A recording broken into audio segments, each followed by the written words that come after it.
can actually say you shouldn't marry a woman with a high body count, and you can't call me a misogynist because I have numbers to show this. There's objective studies that show that as women have more sexual partners before they're married, they're more likely to cheat in a relationship.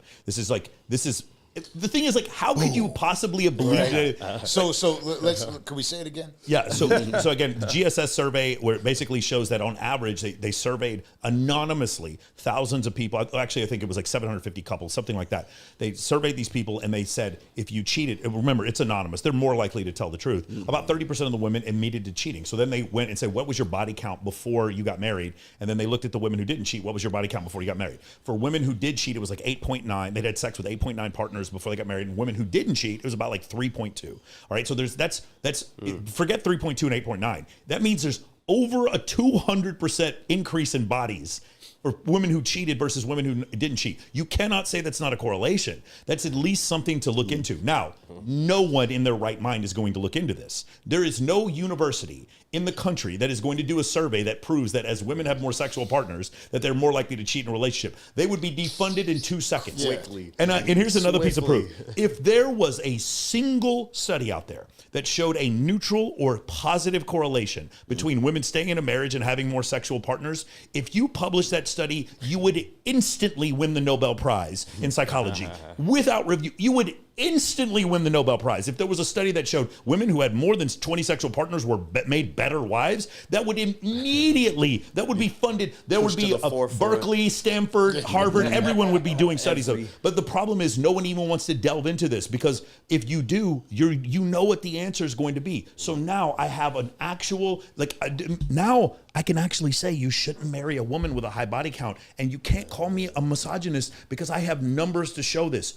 Oh, fuck, what does that mean? Bro, do you understand what that means? How bad that is? Like, you can't sit there and just call me these names. Like, you actually have to objectively deal with this reality. And I have men who are like super offended by this concept. And the thing is, if I tell a woman that this is the case, and then I start explaining things like, well, it might have something to do with your endocrine system. It might actually have something to do with neurochemicals. You're not able to bond as well if you've had more sexual partners, et cetera, et cetera. If I'm able to do that, am I telling you these things because I don't like you or because I do? Do you understand? The point is, like, the thing is, I love women probably more than men. Most of my friends are females. Like, I have more female friends than guy friends at this point, just because I host all these bikini competitions and pageants. I have so many female friends. I love them. And if I had a daughter, do you think if I told my daughter, hey, just to let you know, if you go to college and you have a 50 body count, it's going to be harder for you to find a husband. Am I telling her that because I don't love her or because I do love her? Do you guys understand? Like, that's where the confusion comes.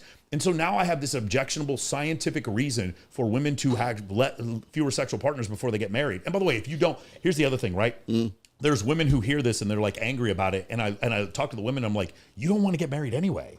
Right? What is the marriage rate? It's 6 women per 1,000 are actually getting married. Like, you don't want to get married anyway. So, like, again, I love it when we do Access Vegas and we have all the girls on there. The first thing, like, this has been the case since show number 1.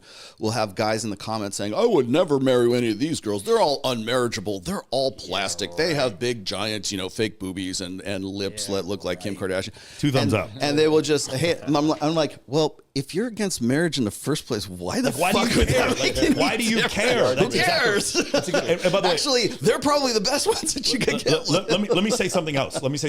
So there's this other thing that happens in these type of discussions where the guys like get a fucking hard on thinking about, oh, these women are going to be 40 and they're going to be all unhappy and everything. Yeah, I don't want them to be unhappy. I want women to be happy, right? So that's why I'm saying this. But I have bad news for those guys. Like, seriously, if you think that revenge is going to step in and karma is going to step in and the girl who cheated on you is going to somehow like have a terrible life, I got something.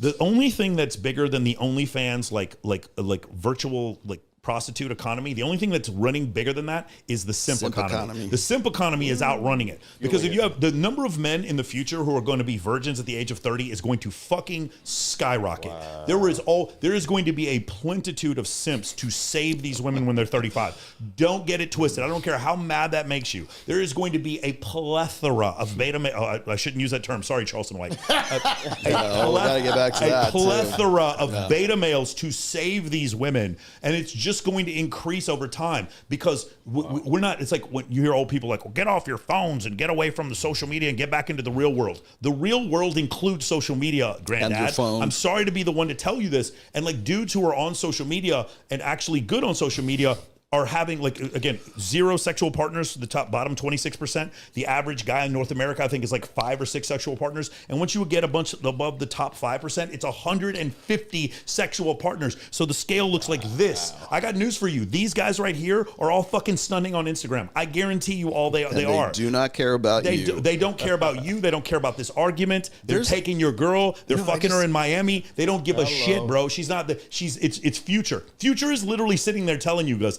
it's sensational. Like he's telling you she belonged to the streets. He's telling you. He's there fucking these women. He's telling you what's going on. Are you listening? He was just on a call with like his private group, and we were talking about like the simp economy versus like the OnlyFans girls economy. Because remember, we talk about sexual marketplace. We talk about it in terms of economics, right?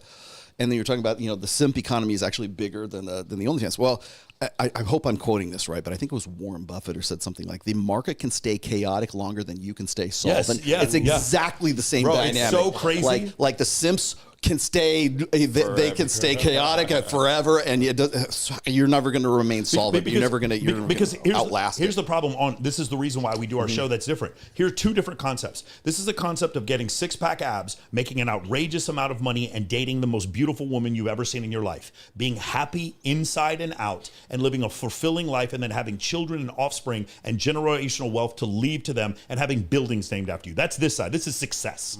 This side right here is calling women 304s, delusional hoes. I can't believe you cheated on your man. You're a dumb hoe, whatever. Now, here's the thing. This side right here, I'm guilty of watching this shit. I'm just as guilty as anybody. We're going to see it tomorrow. And to be fair, this stuff right here, for a guy who has no experience, this shit is really fucking useful.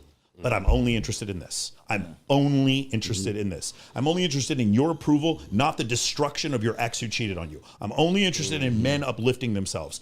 And because of that, because I have to give you these ugly truths to tell you these things, honey, like honestly, probably the reason why he broke up with you is because you put on a little bit of weight. Women don't want to hear this, and their friends are the last people to tell them. Again, you get cheated on, and what does your mom tell you? You're a special snowflake, and she didn't realize what she had, and she's too good for you. Really? Because she's in a fucking yacht in Biscayne.